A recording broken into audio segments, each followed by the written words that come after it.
Israel की हम कड़ी निंदा करते हैं कि फलस्तीनियों के अंदर जो आज 20,000 बच्चों को, सब महिलाओं को जो मारा गया है, 12 लाख लोग बेघर हो गए हैं, जेनोसाइड हो रहा है वहां पर, और हम मदर ऑफ डेमोक्रेसी बनकर बैठे हैं और खामोश बैठे हैं। मैं भारत सरकार से यह अनुरोध करता हूं कि फौरन जल्द से जल्द एक कंडेम करे इसका और इजराइल गवर्नमेंट को कहे कि फौरन सीज फायर लाया जाए। अध्यक्ष महोदय, इसके बारे में बता दीजिएगा, वरना अगर यही हाल रहा तो आगे चलकर हम सियाचिन को भी खो डालेंगे। हमें नहीं दे रहे हैं, कम से कम आप भारतीय जनता पार्टी के लोगों को 450 रुपये में दे दीजिएगा सिलेंडर, और उसके जरिए उन्हें ये कहा जा रहा है इतने पैसों के अंदर अगर जी सके तो जियो, नहीं तो मरो, शोर मचाते क्यों हो। आपके जरिए एक सवाल करना चाहता हूँ। मैं जयपुर गया था, वहां पर बड़े बड़े होर्डिंग्स और पोस्टर्स लगे हुए थे जिसके ऊपर आदरणीय पंतप्रधान नरेंद्र मोदी साहब की तस्वीर थी, उसके बाजू गैस सिलेंडर था, उसके नीचे लिखा हुआ था मोदी की गारंटी 450 रुपये।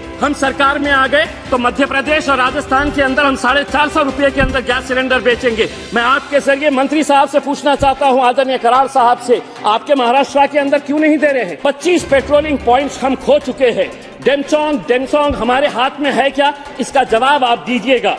इसके ऊपर खामोश क्यों है?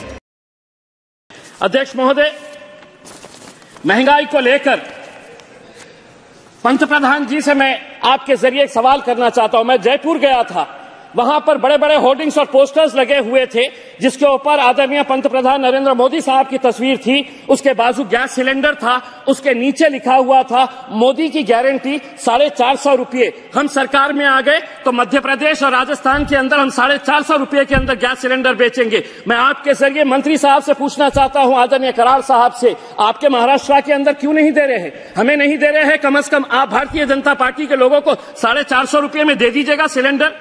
यानी कि आप कम करना चाहे तो कर सकते हैं, लेकिन हर चीज को आप चुनाव के नजरिए से हमें कैसा फायदा मिल सकता है ये देखने की कोशिश कर रहे हैं। अध्यक्ष महोदय, आज महंगाई के बारे में और बेरोजगारी के बारे में अगर हम बात करें तो हर जगह आपने कॉन्ट्रैक्ट सिस्टम शुरू करके रखा हुआ है। इसका फायदा सिर्फ ठेकेदारों को हो रहा है, बाकी किसी को नहीं हो रहा है। EPS 95 के जो पेंशनर्स हैं, जिन्होंने 20 साल 30 साल काम किया है, आपने भी कई मर्तबा इस मुद्दे को उठाए हैं, वो पूरे के पूरे यहां पर कल से जंतर मंतर के ऊपर आंदोलन कर रहे हैं। उन्हें पेंशन कितनी दी जा रही है? फाइनेंस मिनिस्टर साहब सुनिए, 800 रुपये, 1000 रुपये, 1200 रुपये, 1500 रुपये, ये पेंशन अमाउंट उनको हर महीना दी जा रही है, और उसके जरिए उन्हें यह कहा जा रहा है इतने पैसों के अंदर अगर जी सके तो जियो, नहीं तो मरो, शोर मचाते क्यों हो। दूसरी बात यह है अध्यक्ष महोदय, आप गवर्नमेंट रिसीव्ड, और कुछ आंकड़ों के साथ मैं बताना चाहता हूं, अगर पिछले साल की अगर हम तुलना करें, अप्रैल अक्टूबर 22-23 जीएसटी कलेक्शन अगर पिछले साल की तुलना उसी पीरियड के अंदर अगर इस साल करते हैं तो जीएसटी ड्रॉप हुआ है 7%, इनकम टैक्स का ड्रॉप हुआ है 2%, कॉर्पोरेशन का ड्रॉप हुआ है, कॉर्पोरेशन टैक्स का 5%, टोटल ड्रॉप अगर एवरेज निकालते हैं तो 5% का ये गवर्नमेंट रिसीप्ट्स का हुआ है। उसके तुलना के अंदर अगर एक्सपेंडिचर अगर देखेंगे सेम पीरियड के अंदर तो revenue expenditure less bye 1%, capital outlay less bye 4%। तो हमारा आपसे ये कहना है अध्यक्ष महोदय कि इस सप्लीमेंट्री डिमांड्स के जरिए आज डिफेंस के बारे में 11,827 करोड़ रुपए का सप्लीमेंट्री डिमांड रखा गया है। हम आपसे पूछना चाहते हैं आपकी चाइना की पॉलिसी क्या है? 25 पेट्रोलिंग पॉइंट्स हम खो चुके हैं। डेमसोंग हमारे हाथ में है क्या? इसका जवाब आप दीजिएगा। इसके ऊपर खामोश क्यों है? चाइना पॉलिसी के बारे में हमारा क्या है अध्यक्ष महोदय? इसके बारे में बता दीजिएगा, वरना अगर यही हाल रहा तो आगे चलकर हम सियाचिन को भी खो डालेंगे। आखिरी पॉइंट एक बताना चाहता हूं, एक्सटर्नल अफेयर्स का बजट आपने सप्लीमेंट्री डिमांड्स के अंदर रखा है 11,072 करोड़। मैं आपसे पूछना चाहता हूं कि वेस्ट एशिया की पॉलिसी इस देश की क्या है, ये देश को बताइए।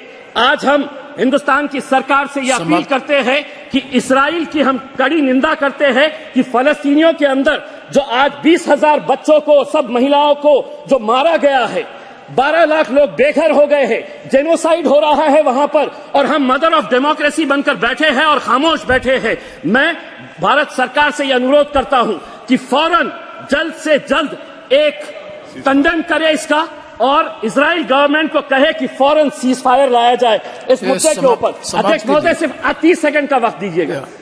मैं आपसे ये, फाइनेंस मिनिस्टर साहब भी औरंगाबाद से आते हैं, मैं आपसे ये अनुरोध करूंगा करार साहब कि औरंगाबाद से महज 30 किलोमीटर की दूरी के ऊपर नारायणपुर एक गांव है सर, वहां पे 3,335 ऐसे सिर्फ मेरे ही कॉन्स्टिट्यूएंसी, हमारी कॉन्स्टिट्यूएंसी के ऐसे स्कूल्स है कि जहां पर पक्की छत नहीं है, टीन के शेड के नीचे बच्चे पढ़ रहे हैं, और आप ये दावा कर रहे हैं कि एजुकेशन के ऊपर सबसे ज्यादा बजट एलोकेशन इस बार किया गया है। तो ये पैसा जा कहां रहा है, हम आपसे ये सवाल करना चाहते हैं। Thank you. शुक्रिया, आपने सप्लीमेंट्री डिमांड्स के ऊपर मुझे बोलने का मौका दिया है। मैं महाराष्ट्र के एक मराठवाड़ा इलाके से आता हूं, जिसे हम सुसाइड कैपिटल ऑफ इंडिया भी कह सकते हैं। उसकी वजह यह है कि आप जब सरकार के अंदर आए थे तो आपने ये दावा किया था कि हम किसानों की आय दुगनी करेंगे, लेकिन दुगनी होने की बजाय उनकी आत्महत्या किस तरीके से दुगनी, तिगनी और चौगनी हो गई है, ये आंकड़ों के साथ मैं बताना चाहता हूं।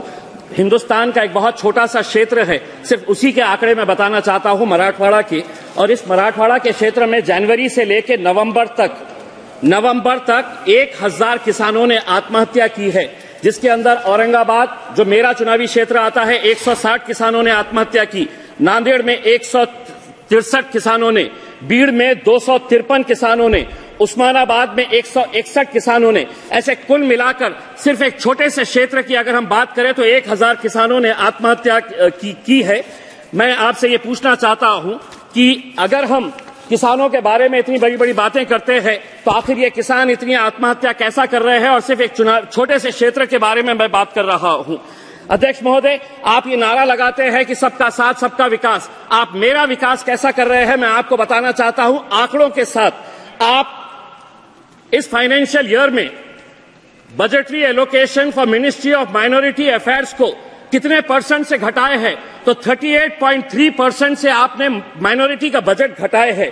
2023-24 का जो बजट एस्टिमेट था वो 5020 करोड़ रुपए था, उसको कम करके आपने 3097 करोड़ कर दिया। मुझे मालूम है कि आप हमें थोड़े थोड़े दिनों के बाद खुश करने के लिए नई नई स्कीम्स लेके आते हैं। आज 10 स्कीम्स आप कह रहे हैं कि माइनॉरिटीज के लिए हम चलाते हैं, लेकिन उनके लिए फंडिंग, उनके लिए बजट एलोकेशन कैसा घटाया जा रहा है हर साल। आप देखिए, प्री मैट्रिक स्कॉलरशिप 2023-24 में ये बजट पिछले साल 1425 करोड़ रुपए था, अब उसको घटाकर महज 433 करोड़ रुपए कर दिया गया है।